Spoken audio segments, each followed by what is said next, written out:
Bonjour, c'est J. J'espère que vous allez bien. De mon côté, je pète la forme.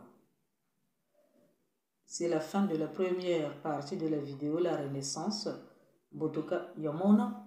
Mais avant de rentrer dans le sujet, juste vous rappeler. Dès que je me suis rendu compte que ce n'était pas une bonne idée de brusquer les choses, c'était déjà trop tard. Quand j'ai ouvert ma boutique, enfin, c'était pas que la boutique, pour autre chose, j'ai passé 2 mois et 1 semaine. Le temps de faire quelques travaux avant de placer des vêtements, etc. Du coup, il me restait que 12 jours. 3 jours sans rien. C'est à partir du 4e jour que j'ai commencé à vendre. J'ouvrais de 12 h jusqu'à 18 h. La boutique se situait proche de l'avenue Machua à Back City, pour ceux qui connaissent le quartier. C'est un secteur très mouvementé et ça marche bien pour le business. En 7 jours, j'avais une recette de 230 000 francs CFA, ce qui est l'équivalent de 350 €. Pour un début, c'était pas mal quoi. Il fallait que je rentre le 8e jour. Donc, on était parfois à la boutique avec 7 personnes. C'est quoi déjà son nom? Si vous faites le contraire du mot méchant, mettez l'article, vous y trouverez son vrai nom.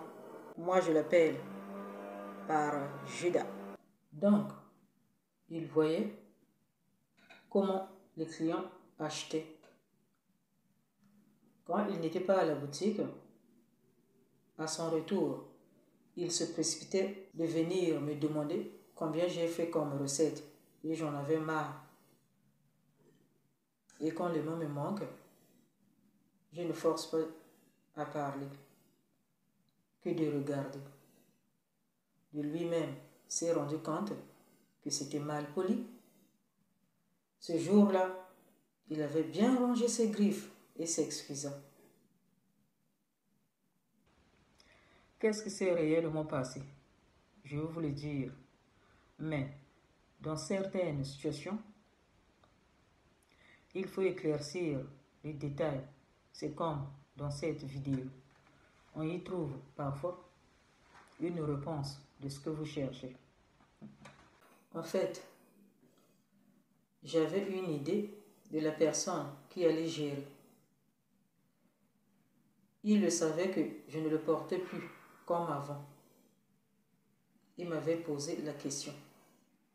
Est-ce que tu as quelqu'un pour gérer? Je lui ai répondu que oui. C'est là où il avait joué son jeu, comme il a l'habitude de le faire. Un garçon gentil, au visage enfantin, en me suppliant. Ma soeur, ton petit frère est là. Il ne fait plus rien. Il est peintre. Non, il était peintre. Son dernier job, on l'avait poursuivi avec une machette. Sans raison. C'est lui-même qui me l'avait dit. Il avait même accusé un membre de la famille. Mais après vérification, la raison était le vol. Ça ne lui cause aucun souci de voler. Ça, je le sais. Même si le patron est là, il va faire de son mieux pour piquer. J'ai besoin de ce travail. À qui est-ce que tu n'as pas donné de l'aide dans notre famille? Je le sais très bien. Mais ce salaire me permettra de m'en sortir et tu pourras respirer aussi. Mais si tu donnes ce travail à quelqu'un d'autre, tandis que ton petit frère est là et sans emploi, je ne sais pas comment faire pour nourrir ma famille. Il est trop bavard aussi. Pendant qu'il me suppliait, il y a une petite voix qui me disait, non, ne le prends pas, fais pas de bêtises. Dieu nous parle vraiment. Nous sommes tous les enfants de Dieu. Mais il a ses préférés et j'en fais partie. Mon problème était le discernement. Je ne savais pas comment discerner et j'ai travaillé là-dessus et c'est bon. Au lieu d'écouter cette petite voix, non, j'ai bouché mes oreilles. Ce que j'avais trouvé par rapport à cela, c'est de lui demander à 3 reprises s'il allait arriver à gérer. Et lui aussi m'avait répondu à 3 reprises. Oui, ma soeur, je vais y arriver. T'inquiète. En fait, c'était pas le fruit du hasard. Ce redoutable voleur minable avait tout calculé. En réalité, c'est un loup déguisé en agneau. Voilà la partie qui a fait ma chute. Tu donnes ce travail à quelqu'un d'autre. Je ne sais pas comment faire pour nourrir ma famille.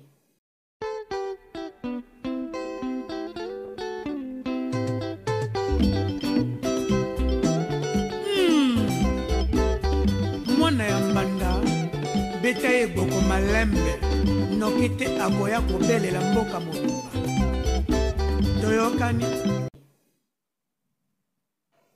Vous pouvez me reprocher, je suis d'accord. Mais qu'est-ce qui n'a pas utilisé cette phrase? J'ai des bouches à nourrir et ça marche. Judas m'avait remercié en lui donnant ce travail. Il y a un ami à moi qui était de passage. Il nous avait entendu parler vers la fin. Et lui a dit, ta sœur va rentrer. Elle te laisse gérer sa boutique. Mais ce que tu vas lui faire à bientôt, ah, comment il avait jeté un méchant regard sur ce monsieur. J'avais eu des frissons. Le temps presse aussi. Il faut qu'on fasse le point. C'est là où il m'avait balancé au visage. Tu vas me laisser l'argent que tu as eu pendant le temps que tu as passé à la boutique. Je lui ai demandé pardon de me répéter ce qu'il venait de me dire. Peut-être que j'avais mal compris. Tu vas me laisser l'argent que tu as eu pendant le temps que tu as passé à la boutique. Je lui ai demandé pourquoi. Où c'est l'argent de la boutique? Est-ce que c'est ta boutique? Oh non. Mais pourquoi tu veux que je te laisse mon argent? Voyons la sœur. Tu ne peux pas vider la caisse comme ça. C'est pas bon pour les affaires. Mais quand même, j'avais laissé 50 000 francs CFA, l'équivalent de 75 euros, et un peu d'argent pour lui. Quant à son salaire, c'était par rapport à sa vente. Dès que j'avais le dos tourné, oh là là, il m'appelait sans arrêt. Il avait d'abord commencé avec mon ami. La sœur, il y a ton ami qui est passé. Il a pris 2 pantalons. C'était une commande. Mais au retour, il m'a ramené qu'un seul pantalon. Et sans rien. Donc je ne sais pas quoi lui dire. Je lui ai demandé, lequel parmi mes amis? Dès qu'il avait mentionné le nom, j'ai dit, c'est pas possible. Ce qui est arrivé à mon voisin m'arrive aussi. Ça y est, Le vol a commencé. C'était mon ami à qui il avait jeté un méchant regard. Il voulait se venger de mon ami parce qu'il avait dit la vérité.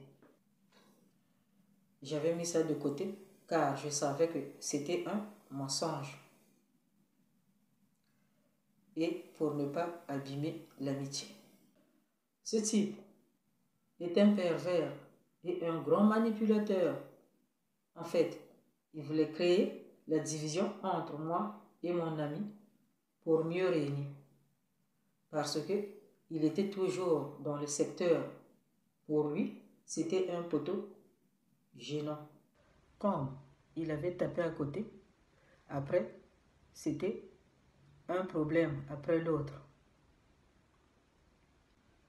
Des problèmes qui n'avaient ni queue ni tête. Comme la sœur, on vient de m'appeler. Il y a de la bagarre à la maison. En fait, à la maison familiale. Il y a ton frère. Là, il parlait d'un autre frère et son neveu qui sont en train de se bagarrer. C'est urgent. Donc, je ferme la boutique. Je te tiendrai au courant.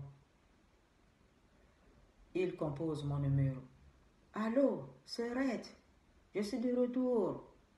Heureusement que je suis allée. Ce que ton frère a fait, il est allé enlever le portail de chez toi. Je ne sais pas pourquoi, mais crois-moi, je ne l'ai pas raté. Il t'a même insulté. Je lui ai dit que tu as fait tout cela parce qu'elle n'est pas là. Si elle était là, tu n'allais même pas penser. Nous la connaissons très bien. Quand elle n'est pas d'accord, elle se fâche. Je ne sais pas de quoi est-ce qu'il parlait, mais à ce point-là, il n'avait pas tort. Je suis une personne calme, mais j'ai mes limites à ne pas dépasser. Voilà. J'ai la recette de quelques jours, donc je rentre pour aller réparer les dégâts causés par ton frère, de peur qu'on vienne cambrioler le soir. Il n'y a rien à faire, Sœurette, pour cette demi-journée. Je rentre pour aller réparer et me reposer. Je n'avais aucun souci avec ce frère, donc je ne l'avais pas répondu. Le portail, les insultes et la recette. Quel était le rapport? Ça n'avait aucun sens pour moi. Ce qu'il a fait à moi, c'est une haute trahison.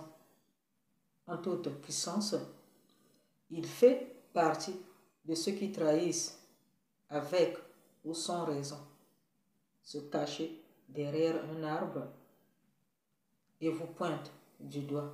Vous la voilà. Vous savez, il y a des gens qui veulent être au centre de l'attention.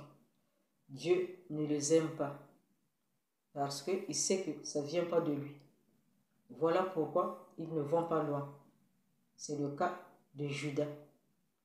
Il s'est arrêté en cours de route. Après une semaine, je lui demande la recette. Sa réponse: je n'ai rien vendu. Comment ça, tu n'as rien vendu? C'est la vérité, la sœur. Les clients rentrent et n'achètent pas. Deuxième semaine, pareil. C'est bientôt la fin du mois. Comment tu vas faire alors pour payer le loyer? Oh, c'est la question que je me pose. D'accord. Là, je lui ai parlé directement. Tu as les 50 000 francs avec toi. Je t'envoie le reste. Tu vas aller chez le propriétaire et tu règles. Oh oui, la sœur. Ce qu'il avait fait, vous n'allez pas y croire. Il a volé cet argent sans rien dire au propriétaire. Mais comme il avait la garantie, donc il était pour lui tranquille. Deuxième mois, toujours rien. Mais comment tu vas faire pour payer le loyer? Les mêmes réponses. Les réponses stupides. Tellement je tenais à ce business. Donc obligé de lui envoyer l'argent pour qu'il aille régler. Il a encore volé cet argent sans rien dire au propriétaire. Le propriétaire a fait pareil de compter sur la garantie. Le troisième mois, toujours rien. Là, j'ai dit, j'ai un sérieux problème. En fait, l'argent que je lui envoyais, il l'utilisait pour ses besoins. C'est sûr qu'il vendait aussi. Ce type est le diable en personne. Il est mauvais jusqu'à la moelle épinière. Tout est allé trop vite. Il fallait que je trouve un moyen pour arrêter l'hémorragie. J'ai appelé un frère de mon quartier. Permettez-moi de bouger un peu pour ne pas laisser la place aux émotions.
C'est bon, mère, calme-toi. Je lui ai expliqué tout comme situation.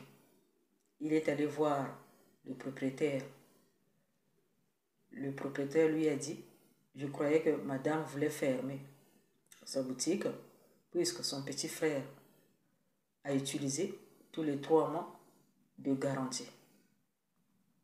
C'est là où j'ai su tout ce qui s'était passé. Il ne supportait pas de voir quelque chose porter mon nom. Et tout cela pour me voler et me faire fermer ma boutique. Il était jaloux de moi. Ah, la jalousie, c'est quelque chose, hein? Parce que dès le début, il n'arrêtait pas de dire, la sœur, laisse tomber le problème de vêtements. Ça ne marche plus. Et pourtant, c'est le même business que je fais depuis longtemps. Moi, quand je tiens à quelque chose, je ne laisse personne prendre la décision à ma place. Et surtout quand c'est ma passion. Même si ça n'a abouti à rien, mais au moins j'aurais essayé. Il n'a qu'à le faire quelque chose à lui-même, je puisse voir, au lieu de venir m'emmerder avec ses idées pourries. Il m'a passé le propriétaire et on a trouvé une solution. De ne pas donner les 3 mois de garantie et de le payer chaque fin du mois.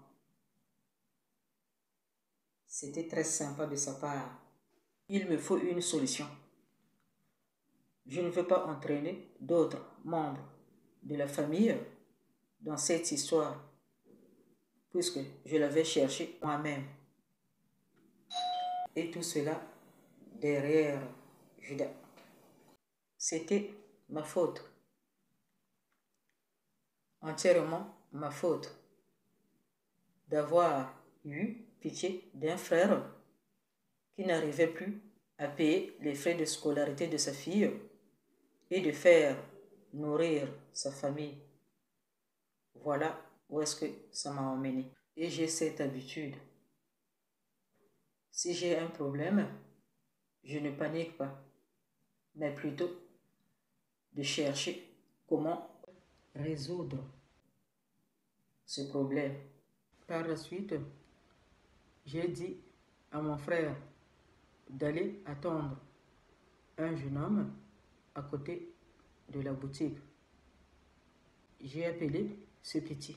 En fait, c'est un jeune homme que j'ai hébergé en ce temps-là. Regardez comment les gens sont ingrats. C'est le même jeune homme que j'ai hébergé près d'1 an sans rien payer. Et c'est lui qui avait signalé à Judas que maman nous a demandé de venir contrôler la marchandise. Donc, je vais y arriver. Son ami m'attend à côté de la boutique. C'est pour cela que Judas avait pris son temps de remplir son sac cabas avec des belles chemises et d'autres choses. Et a pris la fuite en fermant la boutique. Il se promène toujours avec son sac cabas. Je ne sais pas pourquoi. On me donne la nouvelle que Judas a pris la fuite. Comment il a su? Le jeune homme me répond, maman, c'est moi qui l'ai appelé. Je lui ai dit que on venait à la boutique pour le contrôle. Et pourquoi? Toujours la même question. Et aucune réponse. Donc, tu sais, là où il est allé se cacher, va récupérer les clés. Point à la ligne. Après 30 minutes, il m'appelle. Maman, j'ai récupéré les clés. Ok. Ils ont fait tout ce qu'il fallait faire. Il y avait un moment, il m'avait dit qu'il ne faisait plus rien. Je lui ai demandé s'il pouvait rester un moment, le temps de chercher une bonne personne. Il m'avait répondu, c'est bon maman, je peux aller commencer dès demain. Super. 2 semaines passées, il m'annonce. On lui avait rendu visite d'aller garder une personne qui était malade. Donc, il se préparait pour voyager. Or, il avait oublié qu'il m'avait parlé de cette personne et qu'il ne s'entendait plus. Je l'avais posé cette question. C'est la personne qui t'a causé tant de peine? Sans réponse. Ça arrive de se réconcilier et surtout que la personne était malade. C'est très bien. J'ai quand même fait une petite enquête. La personne n'était pas malade. Comment tu peux souhaiter une chose pareille à ton semblable? Moi, j'ai pas peur d'un fantôme. Mais l'être humain, oui. En fait, quand on parlait au téléphone, il me donnait l'impression qu'il n'allait pas bien. Je ne sais pas comment les gens du pays comprennent le vocabulaire ça va. Même si la personne se porte bien, elle va te dire qu'elle ne va pas bien. Donc, c'est pour cette raison que je ne l'avais pas demandé si tout allait bien, pour éviter d'aller faire la transaction qu'il n'avait pas méritée. Ce jeune homme ne travaillait pas pour moi, mais plutôt pour Judas. Je l'ai appelé et je lui ai dit que je n'avais plus besoin de ses services. Mais maman, il n'y a pas de main qui tienne là pour récupérer les clés. Mais bon, il n'avait pas le choix.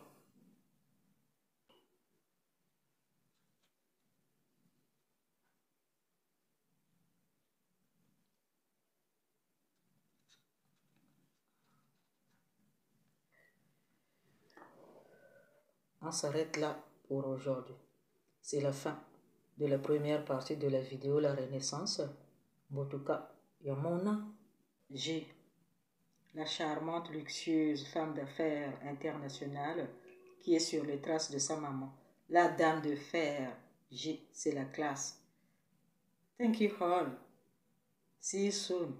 Goodbye.